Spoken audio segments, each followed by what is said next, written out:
দাজ্জাল, দাজ্জালি শক্তিদের আজকে দুনিয়াতে কত নিউজ এজেন্সি,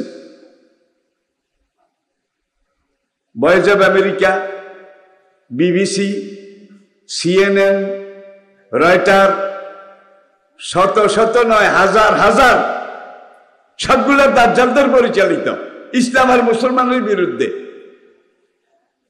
পুরা মুসলিম দুনিয়ায় মুসলমানদের একটা মাত্র আন্তর্জাতিক নিউজ আছে, সেটা হলো আল জাজিরা। আল জাজিরা শুধু একটা। কিন্তু আরব দেশ যেই পয়সা আছে, আরব দেশগুলো একটা দেশ যদি ইচ্ছা করে তাহলে একটা দেশ অন্তত 1000 আন্তর্জাতিক নিউজ চ্যানেল পয়সা আছে, কিন্তু গিলু নাই। ভাগ্যের বলদ, ভাগ্যের বলদ। কবি নজরুল একটা কবিতায় লিখেছিলেন, গোস্ত রুটি খেয়ে খেয়ে খুব খোদার খাসি হয় শিসবে খুব। গোস্ত রুটি খেয়ে খেয়ে খুব খোদার খাসি হয় শিসবে খুব। আমাদের এই অবস্থা। আপনারা জানেন কয়েক বছর আগে সৌদি আরব, আমিরাত, বাহরাইন, কতগুলো আরব দেশ মিলে কাতারের উপরে কি নিষেধাজ্ঞা জারি করেছে।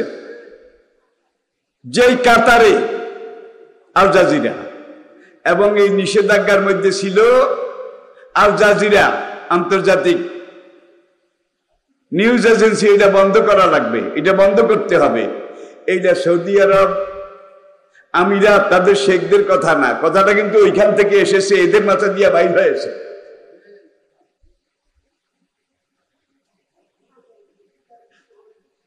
কুড়াল দিয়া কোবায় গাছেরে, গাছ কয় কি অপরাধ করেছি, আমার এইভাবে কাটিস কেন? কুড়াল কয় সব দোষ আমার না, মূল দোষ তোর জাতি ভাইয়ের। কয় কি? আমার পাশার মধ্যে যেটা লাগানো আছে, পাশার মধ্যে, কুড়ালে কয় এটা তোর জাতি ভাই, এটা কাঠের তৈরি। তোর জাতি ভাই যদি আমার এইভাবে সহযোগিতা না করতো, সারা জীবন তোর এইভাবে চেষ্টা করলো, আমি কাটতে পারতাম না। আজকে সেই দাজ্জালি শক্তিগুলা পুরা দুনিয়াতে তারা অমুসলিম দুনিয়া এটা দখল করেছে, মুসলিম দুনিয়া দেশগুলোকে দখল করে কবজা করে নিয়েছে। আজকে আমেরিকার মতো দেশ, রাশিয়ার মতো দেশ, জার্মানির মতো দেশ, আজকে মধ্যপ্রাচ্যের ইরানকে এখনো একবারে মাথা নোয়াইছে, এই কথাটা আমি বলতে পারি না, এখনো ইরান এইভাবে আছে। ইরান ছাড়া আর সবগুলা।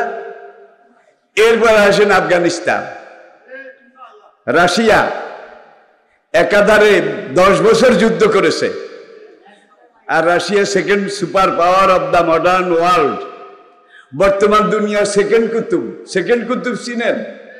আমেরিকার পরে যার শক্তি সবচেয়ে বেশি, সেই রাশিয়া, তারা একাধারে 10 বছরের বেশি যখন আফগানিস্তান দখল করেছে, আফগানিস্তানের এই টুপিওয়ালারা, পাগড়িওয়ালারা, এই দাড়িওয়ালারা, কালা জামাওয়ালারা দুনিয়ার সেকেন্ড সুপার পাওয়ার রাশিয়া তার 20 দাঁত ভেঙে দিয়েছে। রাশিয়া কুত্তার মতো এখান থেকে পালিয়ে যেতে বাধ্য হয়েছে। রাশিয়া চলে যাওয়ার পরে বড় কুতুবের একটু খায়েশ হলো, বড় কুতুব, বড় মিয়া চিনেছেন? যে রাশিয়া তো দখল করে রাখতে পারে নাই, আমার তো শক্তি অনেক বেশি, আমি বোধহয় আফগানিস্তানে ঢুকলে, আফগানিস্তান দখল করা মানে এশিয়া মহাদেশের এই দিকের সবগুলো দেশ দখল করা। তারা এসে 2001-এ যখন আফগানিস্তান এটা আক্রমণ করলো, আফগানিস্তান দখল করলো, আবার ওই দাড়ি টুপিওয়ালারা, আবার সেই মোল্লা হুজুরেরা, আবার সেই ইমানদার মুজাহিদেরা আমেরিকার বিরুদ্ধে রুখে দাঁড়াইলো। আরে আমেরিকার বহু সাংবাদিক, বহু সৈন্য এখানে 20 বছর যুদ্ধ করে কেউ মারা গেছে, কেউ মুসলমান হয়ে গেছে। হ্যাঁ, এইটা কি? এইটাও কি কোনোদিন সম্ভব? কত রকমের চেষ্টা তারা করেছে। 20 বছর সম্পদ নষ্ট হয়েছে, মানুষ ক্ষয় হয়েছে, কিন্তু রাশিয়া গেছে দিনের বেলায়, আর আমেরিকা দুপুর রাইতে পলাইয়া না কইয়া তার বন্ধুদেরকে বলেন শরীরের মধ্যে বাইর হয়ে গেছে, ঠিক কিনা বলেন? আজকে চেচনিয়া, উজবেকিস্তান, কাজাকিস্তান আর এশিয়া মাইনরের উজবেক, কাজাক, তাজিক এই দেশগুলো, এরপরে হাদিসের মধ্যে আবার আছে গজওয়ায়ে হিন্দ, হিন্দুস্তানের পশ্চিম অংশ, এখানে ব্যাখ্যার মধ্যে কাশ্মীর আছে, বালুচিস্তান আছে, উত্তর পশ্চিম সীমান্ত প্রদেশ আছে, আফগানিস্তান আছে, আবার ইরান, ইস্পাহান এখান থেকে ইমাম মাহাদির পিছনে 70,000 মুজাহিদ আসবে ইমাম মাহাদির পিছনে। আবার এই ইস্পাহান থেকে দাজ্জালের পিছনেও 70,000 আসবে। তাহলে বুঝা গেছে সেখানে সমান সমান আছে, মুজাহিদও আছে, আবার দাজ্জালের মুরিদও আছে। এইভাবে পুরা দুনিয়া ব্যাপী আজকে যেখানে যেখানে যুদ্ধ চলতেছে হকার বাতিলের, হাদিসের মধ্যে নবী যে এলাকাগুলো মুজাহিদরা যেখান থেকে গিয়ে ইমাম মাহাদির সেনাবাহিনীতে যোগ দিয়ে জিহাদে অংশগ্রহণ করবে, এই মুসলমান দেশগুলো যেগুলোতে যুদ্ধ চলছে সেগুলো, যুদ্ধ যত চলে মুজাহিদের শক্তি তত কমে, যুদ্ধ যত মনোবল তত কমে, যুদ্ধ যত চলে মুজাহিদের আল্লাহর দিকে তত বেশি। তাহলে বুঝা গেল কামিন ফিয়াতিন কালিলাতিন গালাবাত ফিয়াতান কাসীরাতান বিইজনিল্লাহ। যুগে যুগে কত বিশাল বিশাল সেনাবাহিনী অল্প কয়েকজন মুসলমানের হাতে পরাজিত হয়ে সারেন্ডার করতে বাধ্য হয়েছে, ঠিক কিনা বলেন? বদরের দিকে তাকান, উহুদ, খন্দক, হুনাইন, তাবুক এগুলোর দিকে তাকান, প্রত্যেকটা যুদ্ধে মুসলমান ছিল কম আর কাফের ছিল বহু গুণ, কয়েক গুণ। যখন মোকাবিলা হয়েছে দুই একটা যুদ্ধে মুসলমানদের কিছু বিপর্যয় হয়েছে, দুই একটা যুদ্ধে, যেমন উহুদ নবী বলছেন এই দুই পাহাড় উহুদের মাঠে ঢুকতে, পশ্চিম দিক থেকে এসে ঢুকতে এই দুইটা পাহাড়, যুদ্ধে আমরা যদি বিজয়ী হই, আমরা যদি পরাজিত হই, তোমরা যদি দেখো চিলকা কেসে আমাদের মাথার মগজ ঠোকরায় ঠোকরায় খাচ্ছে, তোমরা এই 50 জন যাদেরকে আমি দুই পাহাড়ের মাঝখানে মোতায়েন করেছি, তোমরা এই জায়গা ছাড়বা না, যেই পর্যন্ত আমি নবী কমান্ডার হিসাবে তোমাদেরকে অর্ডার না করবো, তোমরা এই জায়গা ছাড়িও না।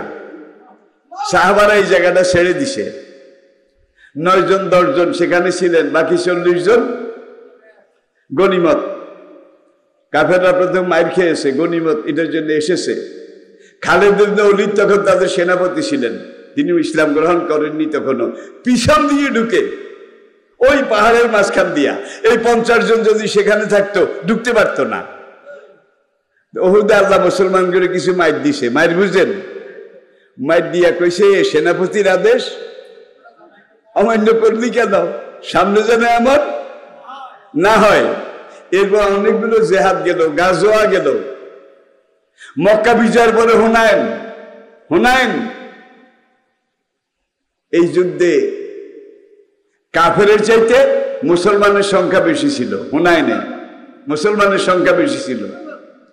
সাহাবাদের কারো কারো মনে কত অল্প অল্প সংখ্যক কত বেশির সাথে যুদ্ধ করেছি, হ্যাঁ আমরা তাদেরকে পরাজিত করেছি, আজকে তো আমরা মুসলমান সংখ্যায় বেশি, আজকে আমাদেরকে পরাজিত করার ক্ষমতা ওদের নাই, সংখ্যা একটু বেশি, এই জন্য সংখ্যার উপরে ভরসা করেছে, আল্লাহর উপরে ভরসাটা একটু চলে গেছে বলা যাবে না, একটু লুজ, একটু স্লাগ, দুর্বল হয়ে গেছে, ঠিক কিনা বলেন? যে আমরা আজকে সংখ্যা এত বেশি, আজকে আমাদের বিজয় ঠেকায় কে? হুনাইনে আল্লাহ করে প্রথম দিকে হমানে মার দিছে, হমানে এমন মার। এইবার যখন এই দিকে দিক দৌড়াদৌড়ি শুরু করেছে, আল্লাহ জিবরাইলকে পাঠাইছে, তুমি ফেরেশতা নিয়ে যাও, এদেরকে সাহায্য করো, তা নাহলে তো আজকে শেষ হয়ে যাবে। ফেরেশতা এসে যখন সাপোর্ট দিল, সাপোর্ট দেওয়ার পরে মুসলমানরা ফিরে দাঁড়ালো, রিটার্ন ব্যাক করলো। হুনাইনে আল্লাহ এমন বিজয় দান করলেন, হুনাইনের মতো এত বেশি মালে গনিমত আর কোন যুদ্ধে মুসলমানরা পায়নি। তাহলে বুঝা গেল একদিকে জিহাদ করতে হবে, আরেকদিকে আল্লাহর উপরে অটল থাকতে হবে, আরেকদিকে বিশ্বাস করতে হবে মুসলমান কোনোদিন অস্ত্রের বলে জেহাদ করে না, মুসলমান কোনোদিন সংখ্যার বলে জেহাদ করে না, মুসলমান জেহাদ করে ইমানের বলে। ইমানের বলে রাজি আছেন? রাজি আছেন? ওর এটা কই না পুরা দেশ একদিকে, আমরা 2-4 জন কি করব? এটা বলার আর কোনো জায়গা নাই। আল্লাহ করে সব আমাদের সামনে জ্বলন্ত ইতিহাস, চলমান ইতিহাস হিসেবে হাজির করেছেন, ঠিক কিনা বলেন?